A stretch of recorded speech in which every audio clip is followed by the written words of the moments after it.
What's up, fight fans? This is Kurt DeVille with Counterpunch Boxing News, and I want to talk to you guys about Danny Miracle Man Jacobs. You know, Danny Jacobs and Canelo Alvarez have been doing their press conferences, have been promoting their fights accordingly. You got two gentlemen in the ring. You know, they. It looks like it's going to be a good fight, but um, questions were asked on the emphasis of the judges because it has come to the forefront that there is a chance, being at the T-Mobile Arena, just like a lot of shady decisions have went down recently, um, that there's a possibility of this fight, if it gets close, of Canelo Alvarez getting the nod. And Danny Jacobs, he just said, like, hey, I'm going to put pressure on the judges. I'm going to put them in the spotlight. I'm going to put them on Front Street.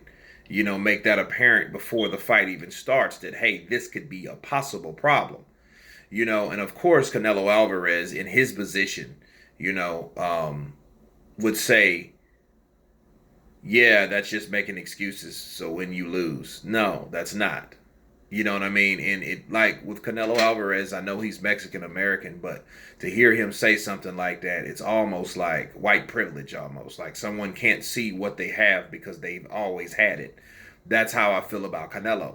When he gets those nods on decisions, it's like, oh well, I won because I'm that good. He may think that, but at the end of the day, there's other factors that are happening.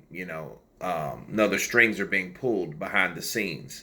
Yeah, he might be on stage, but he might not be aware of the things that are happening, all around him.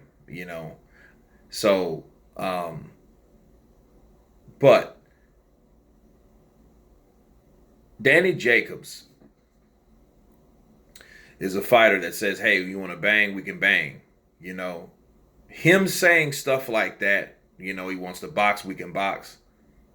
That's telling me that this is going to be another fight, or this would be one of the best fights of the year, bar none, because of the way Danny Jacobs likes to mix it up. Danny Jacobs likes that interaction and exchanging punches. You can tell he wants to get it on.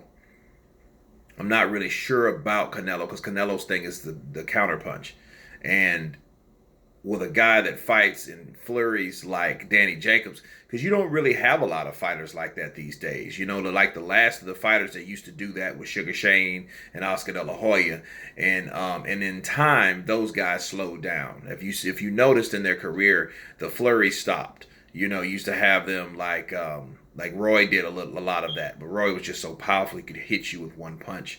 But he gave those combinations. Sugar Ray Leonard gave those combinations.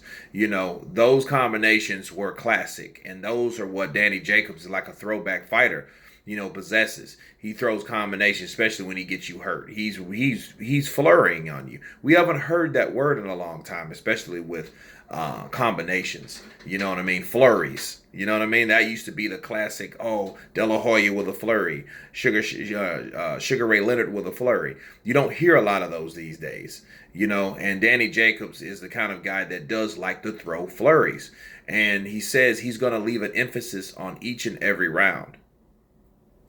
And he made something very apparent. He's like, well, why do we even have to talk about this? Why, this is boxing. Why does it have to be these type of problems in boxing? Okay, it's the sport that I love, or that we love, that I hate, or we should hate so much.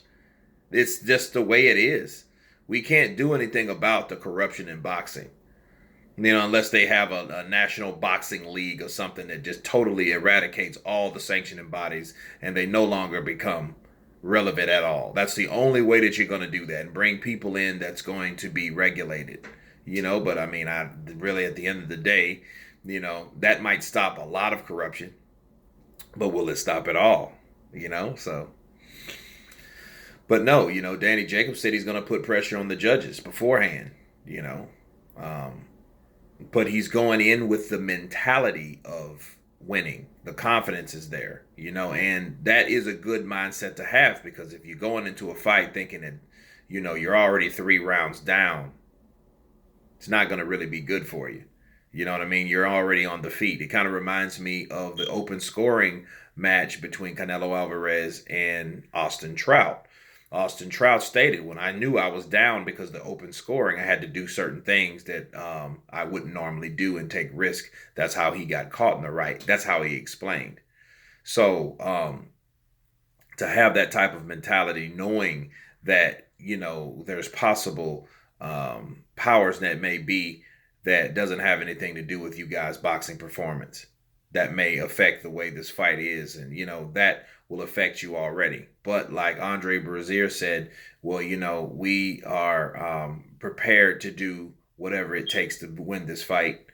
Um, my job is to get Danny ready, and I wonder if he's going to use the same mentality or same game plan as he did with Golovkin, with fighting fire with finesse. You know what I mean? So we'll see what that game plan is. But Danny Jacobs is a stand-up guy.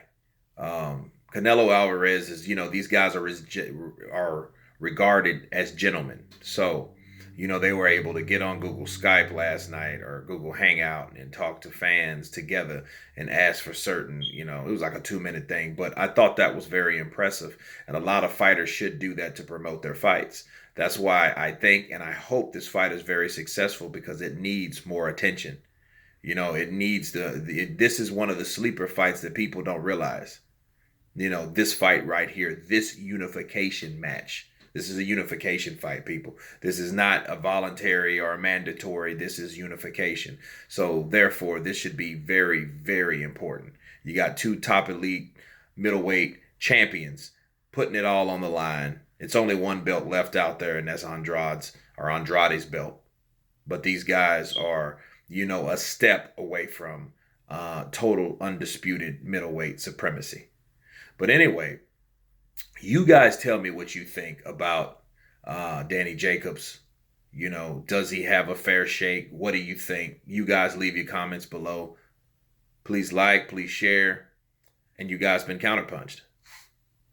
Peace.